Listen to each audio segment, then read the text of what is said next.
جادو کرنا جو ہے ہمارے دین میں حرام ہے اور اس کو کفر بھی کہا گیا ہے۔ اہل کتاب جو تھے وہ اللہ کی کتاب چھوڑ کر جادو کے پیچھے پڑ گئے تھے، وہ جادو اور شیطان پر ایمان رکھتے تھے۔ بہرحال جادو کرنا جو ہے اس کے بارے میں حدیث میں آتا ہے کہ 7 گناہ جو ہیں وہ ہلاک کرنے والے ہیں، اور ان میں سے ایک جادو سیکھنا۔ نبی صلی اللہ علیہ وسلم نے فرمایا تباہ کرنے والی چیزوں سے بچو، اللہ کے ساتھ شرک کرنے اور جادو کرنے کرانے سے۔ رسول اللہ صلی اللہ علیہ وسلم نے یہ بھی فرمایا کہ جادو کرنے اور کروانے والا ہم میں سے نہیں، یعنی اس کا اسلام سے کوئی تعلق نہیں، یعنی مسلمان یہ کام نہیں کر سکتا۔ پھر اسی طرح علم نجوم کو بھی جادو کی ایک قسم قرار دیا گیا۔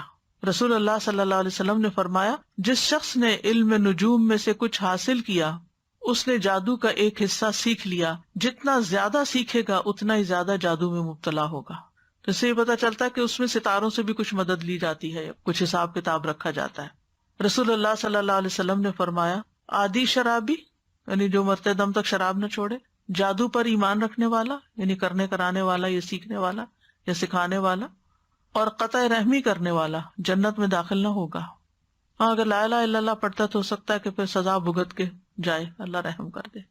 اسلام میں جادو کرنے والی کی سزا کیا ہے کہ اس کو قتل کر دیا جائے، چھوڑا نہ جائے، تاکہ اس مرض کا خاتمہ کیا جائے، کیونکہ اگر وہ زندہ رات ہو سکتا خود نہ کرے کسی اور کو سکھا دے۔ اور جب لوگوں کو پتا چلتا ہے نا کہ اس کا جادو چلتا ہے یا یہ جادو کرنے کا لوگ نہیں اس کو چھوڑتے، اور پھر وہ واپس پلٹ آتا ہے اسی چیز پر۔ بجالہ کہتے ہیں کہ ہمارے پاس حضرت عمر کا خط ان کی وفات سے 1 سال پہلے آیا، اس میں لکھا تھا ہر جادوگر کو قتل کر دو، حضرت عمر نے حکم دیا تھا، تو ہم نے ایک دن میں 3 جادوگر مار ڈالے۔ جادو کرنے کی مختلف وجوہات ہوتی ہیں، عموماً دشمنی، حسد، رنجش یا کسی سے انتقام لینے کے لیے جادو کیا کرایا جاتا ہے۔ اس کا مقصد ہوتا ہے کہ دوسرے کو کسی ذہنی یا جسمانی بیماری میں مبتلا کر دیا جائے، کوئی کسی کام کے قابل نہ رہے۔ یا اگر کچھ لوگ مل کے کوئی بزنس کر رہے ہیں اور وہ بزنس بہت فلرش کر رہا ہے تو دوسروں کو حسد ہو جاتا ہے کہ ان کو توڑو، آپس میں ان کے درمیان پھوٹ ڈالو تاکہ یہ الگ الگ ہو جائیں گے تو یہ کام کاروبار بھی بیٹھ جائے گا۔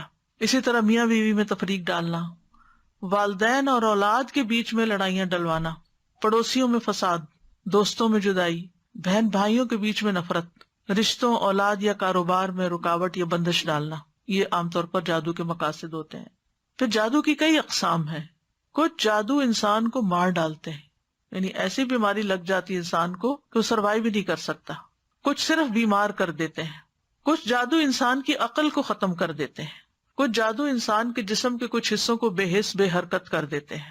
کچھ جادو ایسے ہیں کہ جو انسان کے حواس میں تبدیلی پیدا کر دیتے ہیں، یعنی چیز کچھ ہوتی ہے اس کو کچھ اور ہی نظر آ رہی ہوتی ہے، متحرک چیز کو ساکن دیکھتا ہے، ساکن کو متحرک دیکھتا ہے۔ کچھ جادو محبت کھینچ لاتے ہیں، کچھ جادو نفرت کی وجہ بنتے ہیں۔ تو بہرحال یہ سارے جو جادو کی اقسام ہیں ان کے نام بھی ہیں، جیسے سحر تفریق، سحر محبت، سحر تخیل، سحر جنون، سحر خمول جس میں صرف کاہلی سستی ہوتی ہے، سحر حواتف جس میں متاثر شخص چیختا پکارتا ہے، چیخے مارتا ہے، سحر امراض مختلف بیماریاں جیسے مرگی وغیرہ ہوتی ہے، سحر استحاضہ یعنی خواتین کو پیریڈز ختم ہی نہیں ہوتے۔